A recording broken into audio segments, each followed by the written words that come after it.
Welcome to Medically Speaking. My guest today is Amanda Farrell from the Blood Division, ConnectLife. Amanda, thanks for joining us today. Thanks for having me. So if you can, let's start out by talking a little bit about ConnectLife. Obviously, previously known as Units. If you can, for the viewers out there, give us a sense of who ConnectLife is, your mission, what you guys do in the community. Yeah, so ConnectLife is the area's only organ, eye, tissue, and community blood donation center. We facilitate all of the organ donation and tissue donation in the 8 counties of Western New York, and we are the area's only community blood bank, meaning that all the blood that we collect stays right here in Western New York. Our mission, our vision is to enhance lives, connect communities, and inspire donation. And we are so thrilled to partner with Kaleida Health and all of those initiatives. So let's talk about that relationship with Kaleida and its hospitals. So for the Blood Division side of ConnectLife, what does that relationship look like? How do we as Kaleida Health and our hospitals rely on you guys, and vice versa? How does ConnectLife rely on Kaleida Health? So ConnectLife is the sole supplier of blood products for Kaleida Health. So that means all of the generous Western New Yorkers that roll up their sleeves and donate blood, it's staying here, but it's coming to the very tiniest babies at Oshai Children's. It's on the shelves for those heart surgeries at Buffalo General, and it's ready for anyone entering the ER at Suburban. And we can't do that alone. You know, Kaleida Health is such a great partner in helping to spread awareness of that need for blood products and reach out into the community when it's so needed. What's a typical collection look like? How do you guys come in and facilitate that? What's the need traditionally? And then say from the time someone donates blood, how quick will that be used inside the 4 walls of a hospital? Yeah, especially this summer and summers in general, the need for blood is critical. And so it's very likely that it could just be a matter of a couple of days once that unit of blood is donated until it's on the shelves at the hospitals. The actual blood donation happens, one of the reasons people donate is because it has to be convenient. So that's where it's so great when we come in and set up at Kaleida sites that employees can donate while they're there working. They can save lives in less than an hour of time. It really does only take 45 minutes, and one blood donor can save up to 3 lives. And so those red cells, that plasma, all those products coming from that one donation can be right there on the shelves at your hospitals to make sure that those patients have it. That's great. Very important. Let's talk numbers. So for ConnectLife, how many units do you guys normally collect or provide, say, in a day or a week? And then, how many donations does that require?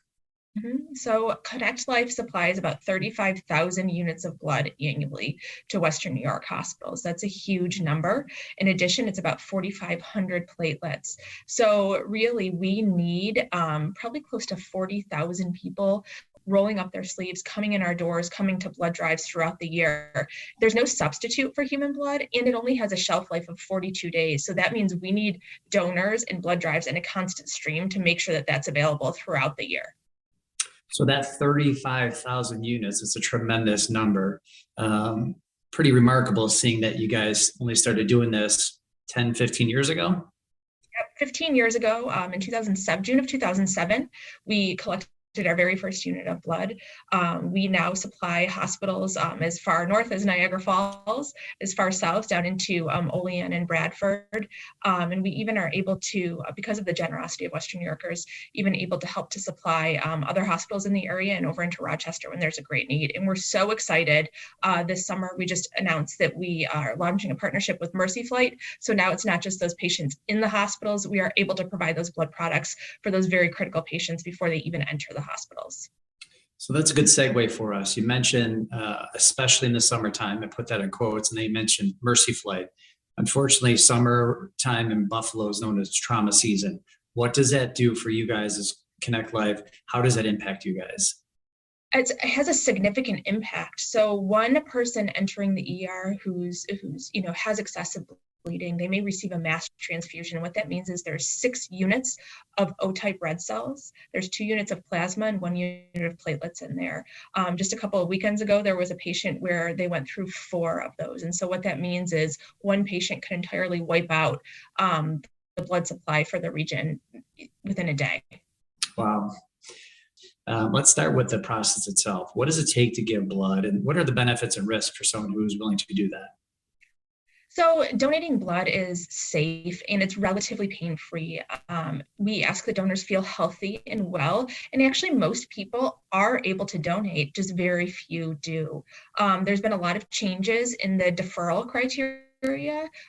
Donors in the past, if you had a tattoo, you would have to wait 12 months. Now you only have to wait 3. There is a new ruling from the FDA that came out that is now allowing military personnel who lived overseas in the 80s and 90s are now able to come back and return to donate.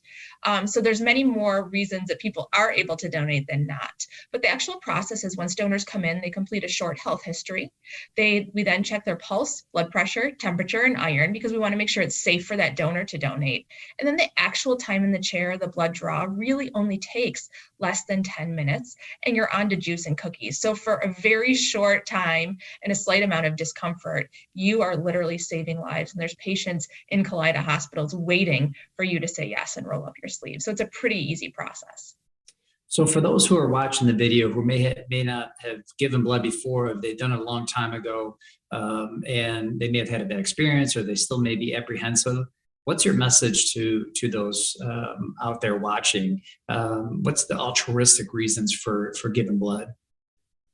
Many people don't donate unless they've been personally impacted, but if you have a loved one or gone through and seen someone who needs a blood transfusion, it's literally giving them life. Color returns to people's faces. They're able to function day to day. So my words of encouragement really would just be think about the person who needs that unit on the receiving end.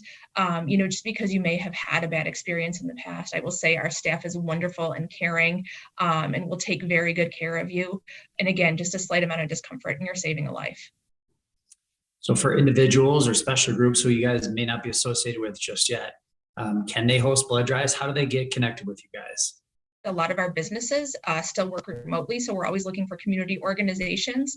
We are fortunate enough as well, too. There have been people actually at Kaleida hospitals who have held blood drives to help honor and recognize that milestone. We recently had a mom who delivered her baby at Children's and needed 14 units of blood. She held a blood drive to celebrate her son's first birthday. So anyone who's interested, all you really need to do is have 10 to 15 people that you can encourage to sign up and help to promote the drive, but we do make it easy. I guess probably last question, how often are you guys doing blood drives these days, considering summer months and it's peak season for trauma, but you're dealing with people working from home? How often are you guys doing blood drives? So we have drives 6 days a week, an average of 3 to 4 blood drives a day. We are fortunate enough, we have a lot of community partners, and especially, like you said, a lot of people working from home. We're really trying to make donation convenient. So looking in areas outside of Buffalo proper, we are regularly in Boston and Lockport and Eden. We recently upgraded our site to ConnectLife, giveblood.org, where there's a really easy feature for donors to search by zip code or by area that they're in to donate. Great message. Obviously, a very important initiative for our community. Amanda, thanks for joining us today on Medically Speaking. Thanks for having me.